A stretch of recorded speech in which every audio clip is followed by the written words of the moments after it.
वास्तविकता बन जाता है। 42 वर्ष की इस बेरोजगार किसान मजदूर पुत्री से पूछना चाहिए कि यदि तुम्हें 23 वर्ष में नौकरी नहीं मिली जब मनमोहन सिंह सरकार में थे, और जब तुम्हें 33 में भी नौकरी नहीं मिली जब मनमोहन सिंह ही सरकार में थे, तो तुम इतने दिनों से कर क्या रही थी? लोग डिग्रियां दिखा रहे हैं कि इसके पास तो एमए है, बीए है, एमफिल है, सीटेट है, नेट है, एमबीए और पता नहीं क्या क्या है। तो इन डिग्रियों का वो कर क्या रही थी?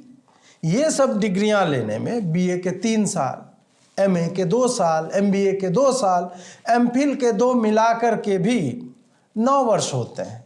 यदि इसने 18 वर्ष में भी 12वीं पास कर ली होगी, कई लोग 16-17 में भी कर लेते हैं, तब भी 27 वर्षों में इसके पास ये सब आ चुका होगा। तो इतने दिन ये कर क्या रही थी? मनमोहन सिंह के कार्यकाल के 6 वर्षों में इतनी डिग्रियों के बाद भी राहुल गांधी ने इसे खोजकर ज्वाइंट सेक्रेटरी क्यों नहीं बना दिया?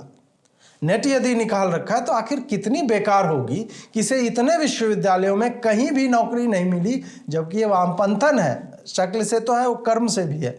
और मोदी के दूसरे टर्म तक सारे विश्वविद्यालयों में वामपंथियों से ही एकेडमिक काउंसिल्स भरे पड़े थे। मतलब स्पष्ट है कि ये वामपंथन वामपंथियों के बीच भी निकम्मी और फिसड्डी है। इसने डिग्रियां चोरी से हासिल की होगी और परीक्षाएं भी चोरी से ही पास की होगी।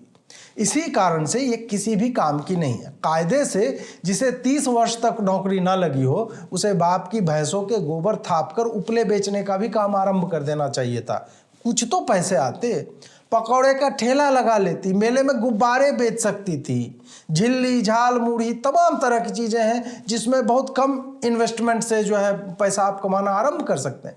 ये सब मैं इसलिए कह रहा हूँ क्योंकि वामपंथियों को सर्वहारा का जीवन जीकर देखना चाहिए। डिग्री पाने और डिग्री इकट्ठा करने में बहुत अंतर है।